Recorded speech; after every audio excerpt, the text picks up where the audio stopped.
అక్షరాలన్నీ నేర్పేది అమ్మ. ఆవు ఆవు చూడండి, ఆవు ఏంటి తెలుసండి, ఒక్క ఆవు ఇంట్లో ఉంటే చాలండి మన కుటుంబం పోషించేస్తుంది, పాలిస్తుంది, పిడకలు అమ్ముకోవచ్చు, పేడ అమ్ముకోవచ్చు. దాని యొక్క మూత్రం కూడా ఇప్పుడు చాలా ఖరీదైంది, ఆయుర్వేదానికి చాలా గొప్ప మందు. అది తిని పారేసినటువంటి గడ్డి తొక్కేస్తుంది కదా, దాన్ని తీసుకెళ్లి మీరు చెట్లు వేస్తే మంచి ఎరువు, చెట్లన్నీ మొలుస్తాయి. పెరుగు, పాలు, నెయ్యి, వెన్న. అసలు ఒక్క ఆవు ఉంటే ఒకరి జీవితం హాయిగా సాక్షిగా వెళ్ళిపోతుంది. ఉదయం పూటిచ్చే పాలు అమ్ముకుంటాడు, రాత్రి పూటిచ్చే పాలు ఆవుకి పెడతాడు, దానాలు వాటికి వీటికి. ఒక్క పూట అమ్ముకుంటే వాడి జీవితం గడిచిపోతుంది, వాడికి ఆరోగ్యంతో గడిచిపోతుంది. ఒక ఆవు ఉంటే ఒక్క పూట పాలు కనుక వాడు అమ్ముకుంటే వాడి జీవితం గడిచిపోతుంది. ఇంకొక పూట ఇచ్చే పాలని ఆవుకు కావాల్సినటువంటి దానాలను గడ్డను అవన్నో ఏర్పాటు చేస్తే ఆవు సుభిక్షంగా ఉంది. 2 పూటలు అందుకనే పాలిస్తుంది ఆవు. ఒక పూట నువ్వు తిందిరా, ఒక పూట నాకు పెట్టాడు. మనం 2 పూటలా తిరిగేసి మనమే దాంట్లో ఇంకా నీళ్లు కలిపి ఇంకా శుభ్రంగా ఏవో పోసి కోసి అన్ని నొక్కేద్దాం వస్తాం.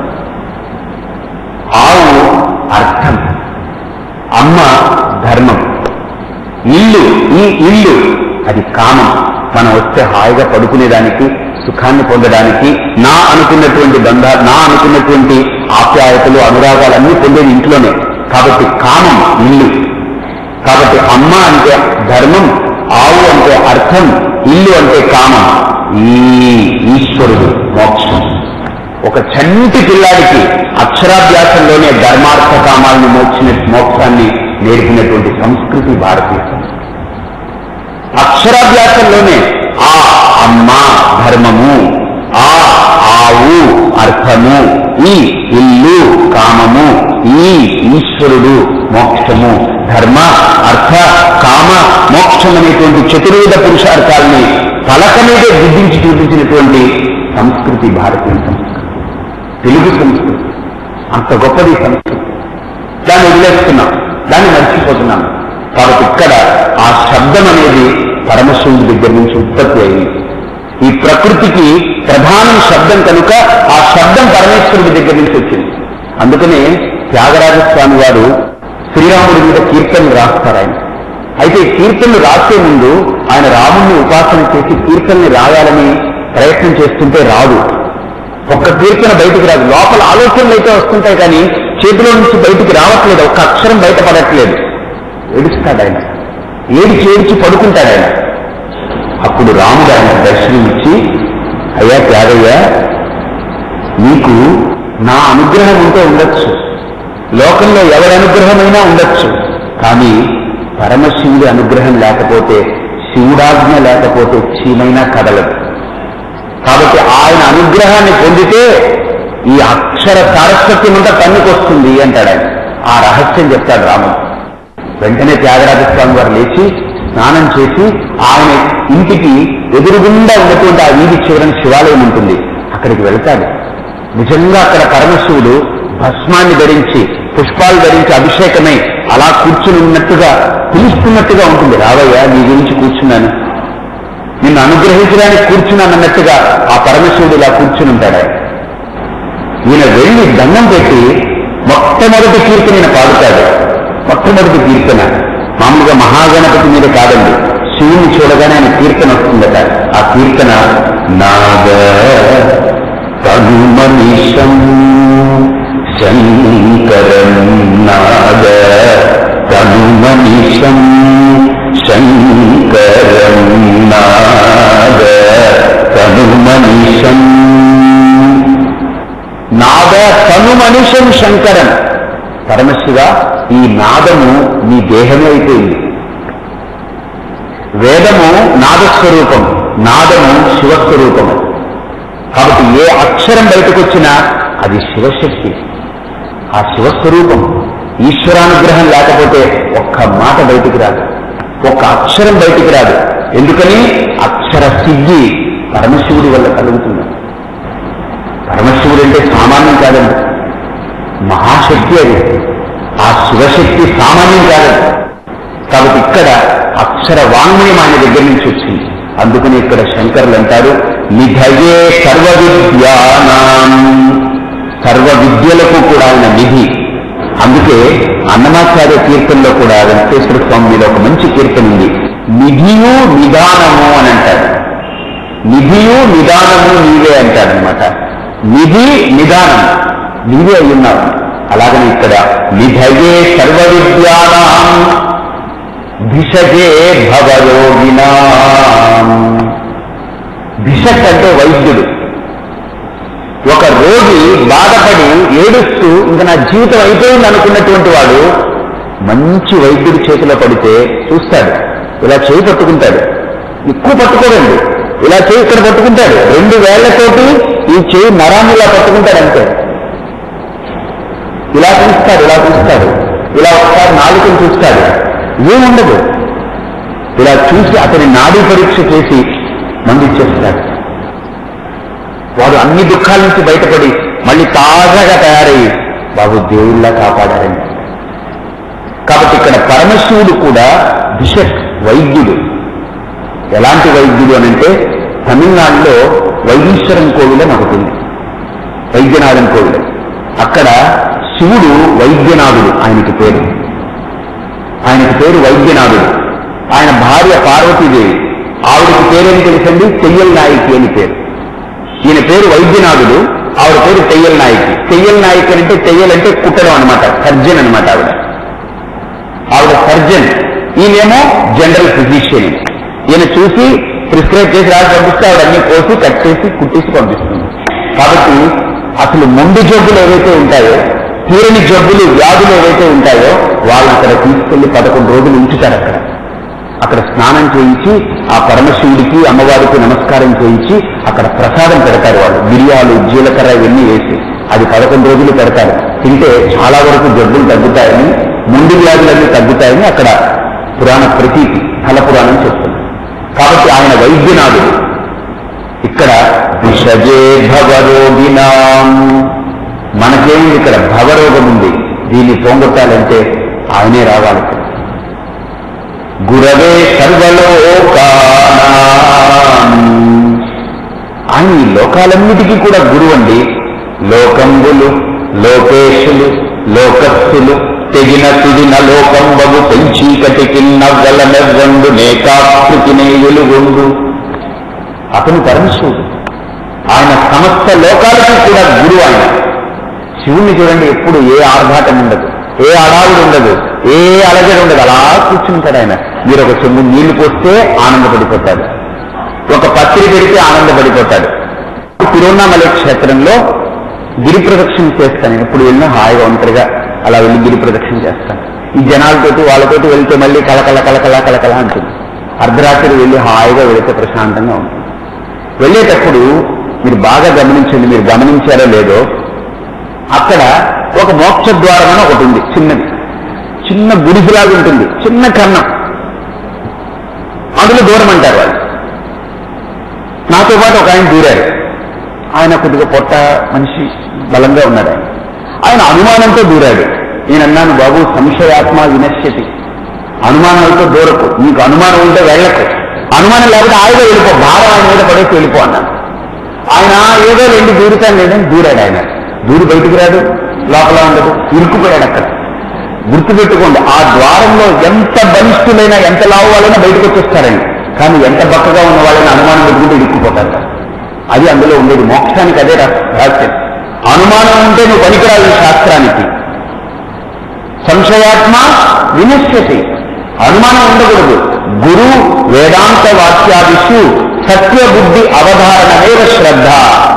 గురువు చెప్పాడంటే అంతే, శాస్త్రం చెప్పిందంటే అంతే. వాళ్ళిద్దరే నాకు. శాస్త్రం తల్లి, గురువు తండ్రి. ఎందుకు తెలుసండి? ఈ శాస్త్రం అనేటువంటి బీజాన్ని మన యొక్క బుద్ధిలో దాచుతాడు తండ్రి తీసుకుని. ఆయన తీసుకుని లోపలికి తీసుకుని ఆయన ఆ ధాతువుని తయారు చేసి జ్ఞానం అనే ధాతువుని మన బుద్ధిలో పెడతాడు. అక్కడ మనకు పొందుతుంది పంట. కాబట్టి ఆ శాస్త్రం మీద కానీ గురువు మీద కానీ ఆ సత్య బుద్ధి ఉండాలి, ఆ సత్య ధారణ ఉండాలి. అందులో దూరాడు ఆయన, సగం ఉండిపోయాడు ఆయన. నేను చెప్పాను, ఒక 2 నిమిషాలు నిద్రపోన్నాను అక్కడ. అందుకని బయటికి రాలేకపోతున్నాడు, బెంగ పెట్టేసుకున్నాడు, చచ్చిపోతానేమో అనుకున్నాడు. పడుకోమన్నాడు, నిద్రపోన్నాను ఒక 2 నిమిషాలు. నువ్వు అందులో ఉన్నావని, లేకపోతే నేను బయటికి రావాలని, నా ఒళ్ళు ఇంతలావని, రాలేకపోతానని ఈ ఆలోచనలన్నీ మర్చిపోయి ఒక్క 2 నిమిషాలు నిద్రపోన్నాను. అది నిజంగా నేను అవతల ఒక ఆయనకు చెప్పి కాళ్ళు ఎత్తమన్నాను, యువతలో ఒక ఆయనకు చేతులు ఎత్తమన్నాను. ఇలాగ నేను కూడా నిలబడున్నాను. ఆయనతో అలా మెల్లగా ఓం ఓం అంటుంటే ఆ ఉదయం కదండి నిద్ర లేచి వచ్చాడు, సగం నిద్ర లేచి పడుకున్నాడు. అక్కడ గురకబెట్టడం గురకబెడుతున్నాడని ఒక్క 2 నిమిషాలు 3 నిమిషాలు అయింది. హాయిగా పడుకున్నాడు. లేపాను, రా అన్నాను. వాడు అలా వచ్చేసాడు. వచ్చిన తర్వాత ఏమంటే నేను ఇందులో ఇరుక్కున్నాను కదా ఇందాకన్నాడు. మళ్ళీ పెట్టుకున్నాడు లోపల. ఎలా బయటకు వచ్చాడంటే నిద్రపోయినప్పుడు నేను ఈ మోక్ష ద్వారంలో ఇరుక్కుపోయాను, నా ఒళ్ళు ఇంతలాగా ఇవన్నీ మర్చిపోయాడు. బెడ్ మీద నుంచి లేచినట్టు ఇలా వచ్చేసాడనమాట. అంటే మనిషికి ఆలోచన ప్రతిబంధకం. మన ఏవ మనుష్యానాం కారణం బంధ మోక్షలో. సరే, ఆయన వచ్చిన తర్వాత ఇంట్లో ఎందుకు దూరం అంటున్నారు, ఇదేంటి మోక్ష ద్వారం ఏంటి నాకేం అర్థం కాలేదు. నేను అలా వచ్చాను, నేను లోపలికి వెళ్ళాను. బయటికి వస్తుంటే మనం ఏం చేస్తామంటే ఆ ద్వారంలో నుంచి వచ్చేస్తే మోక్షమని ఊహలో ఉంటాం. ఊహ పనికిరాదు, అక్కడ వాస్తవం ఉంది. ఏంటి తెలుసా, ఇలా బయటికి రాగానే ఎదురుగుండా నంది ఉంటుంది. బాగా చూడండి, ఆ చిన్న గుహ, చిన్న కన్నం, అందులో నుంచి పాకుతూ ఇలా తల బయటకు పెడితే నంది ఉంటుంది. ఈ లోకంలో నంది గొప్ప లక్షణం అండి. ఎక్కడ మీరు చూడండి, నంది శివుణ్ణే చూస్తూ ఉంటుంది, ప్రపంచాన్ని చూడదు. ప్రపంచం దాని వెనకాల పెట్టుకుంటుంది, పరమేశ్వరుని దానికి ఎదురుగుండా పెట్టుకుంటుంది. కాబట్టి నందీశ్వరుడు మనల్ని చూశాడు అని అంటే మనం ఎవరు?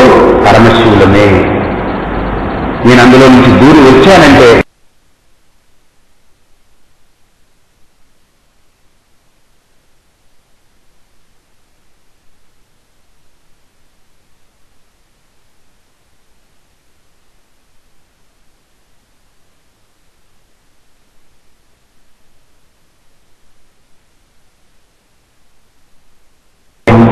శివోహం.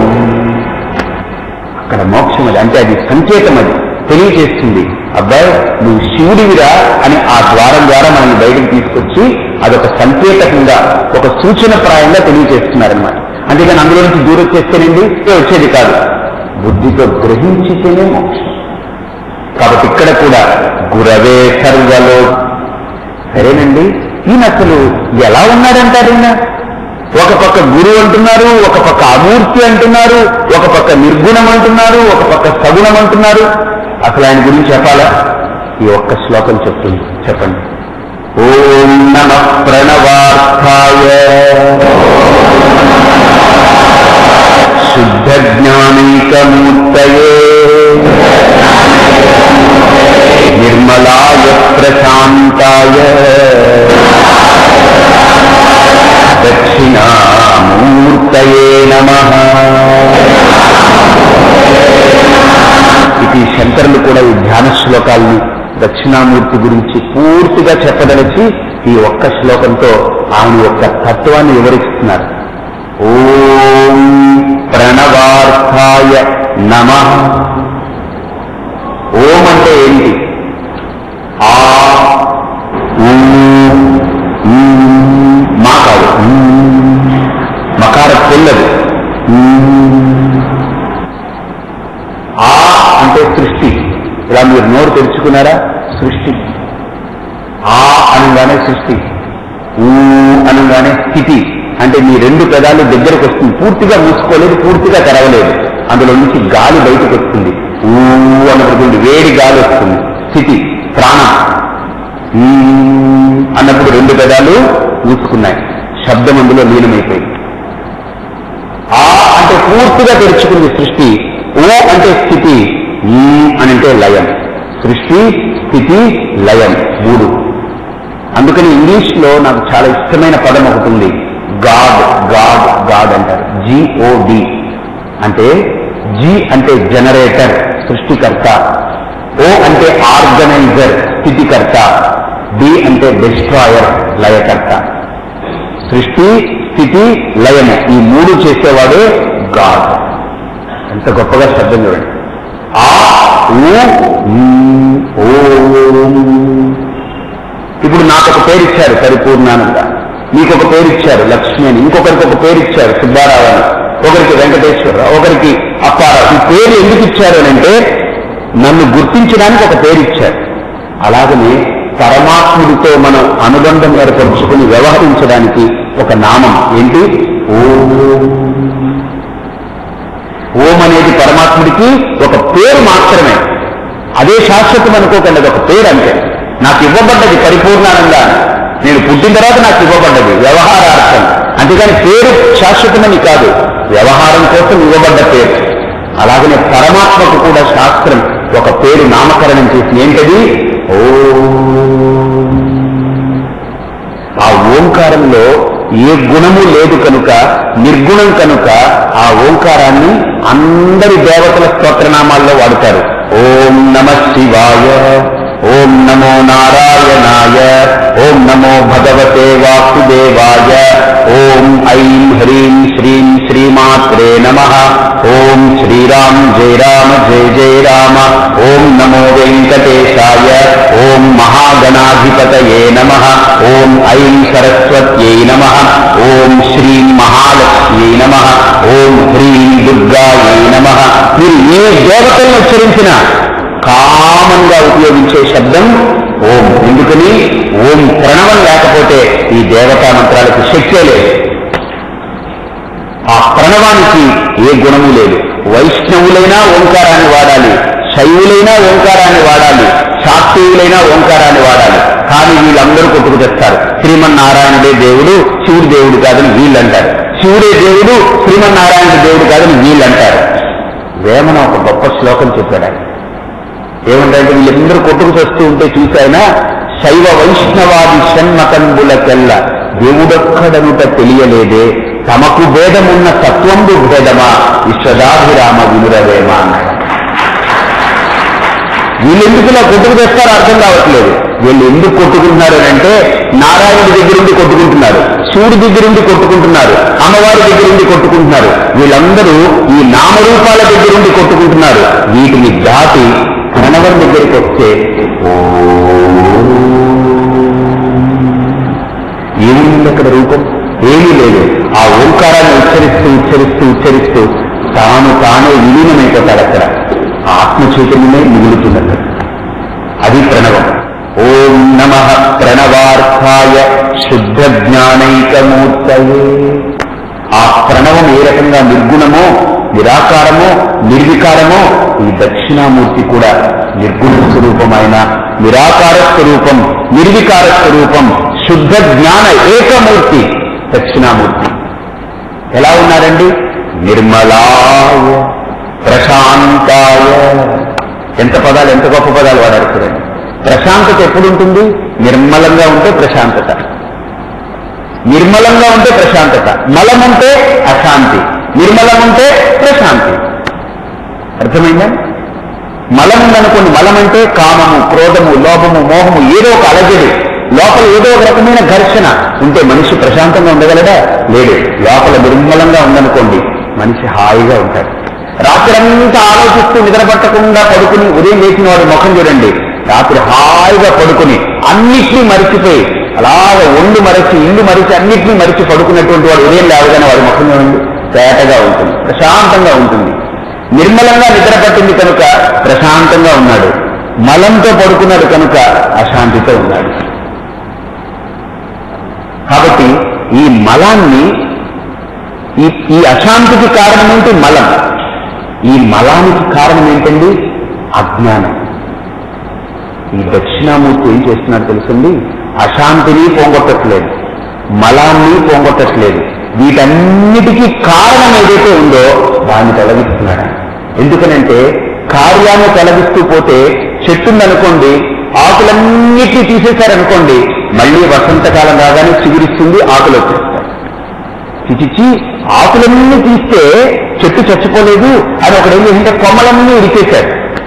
మళ్ళీ కొంతకాలానికి కొమ్మలన్నీ మళ్ళీ మొలిచాయి, మళ్ళీ కొమ్మలన్నీ శాఖకు శాఖలు వచ్చాయి. చిచిచి కొమ్మలు విరిచినా చెట్టు చచ్చిపోలేదు, మాను నరికేద్దాం అనుకున్నాడు, మాను నరికేశాడు, మళ్ళీ చిగురించింది, మళ్ళీ చెట్టు వచ్చేసింది.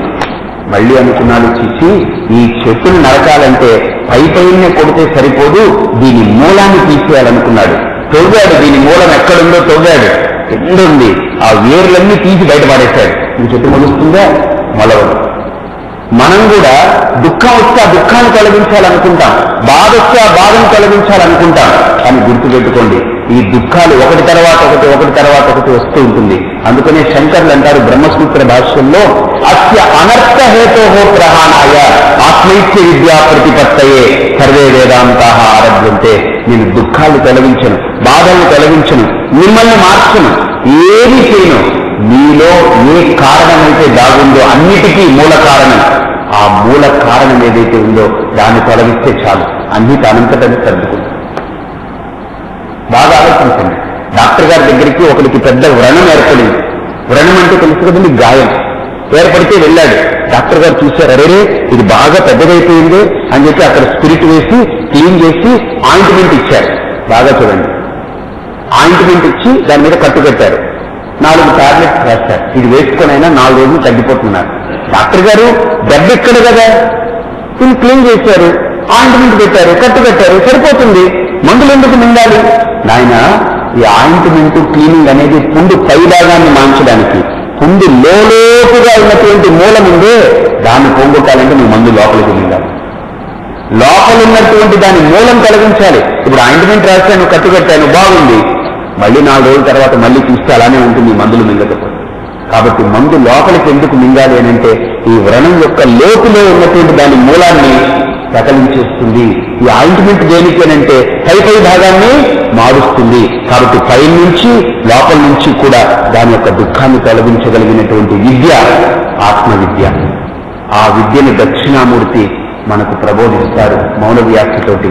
ఆయన ఋషులకి ఏం ప్రబోధించారో, ఆ ఋషులు ఆ మౌన వ్యాఖ్యతో దేన్ని పొందారో, ఇప్పుడు నేను మౌన వ్యాఖ్య చేసే అంత స్థితి నాది కాదు, మౌనం వ్యాఖ్య చేస్తే పొందే అంత స్థితి నీది కాదు. కాబట్టి మన ఇద్దరిది కాదు కనుక శంకరాచార్యుల వారు మళ్ళీ అదే పరమశివుడి యొక్క రూపాన్ని శంకరులుగా అవతరించి, అరే ఈ మనుషులకి మౌనంతో చెప్తే కుదరదు, అప్పుడు ఋషులకి మౌనంతో చెప్పాను, ఇప్పుడు మౌనంతో చెప్తే కుదరదు, భాష్యంతో చెప్పాలి అని ఇప్పుడు మనకు దక్షిణామూర్తి శ్లోకాల రూపంలో మంత్రాల రూపంలో మనకు చెప్తారు. అదేంటో ఒక్కొక్క శ్లోకంలో అసలు ఒక్కొక్క మాట ఒక్కొక్క రోజు చెప్పుకోవచ్చు. అసలు దాని నడక చాలా గొప్పగా ఉంటుంది. ఈ దక్షిణామూర్తి శ్లోకాలు మనకు 10 శ్లోకాలు వస్తుంది, అంటే ఫలశ్రుతితో కలుపుకొని, ఆఖరి శ్లోకంతో కలుపుకొని. అయితే మొట్టమొదటి శ్లోకమే అమోఘమైన స్థితికి తీసుకెళ్తుంది.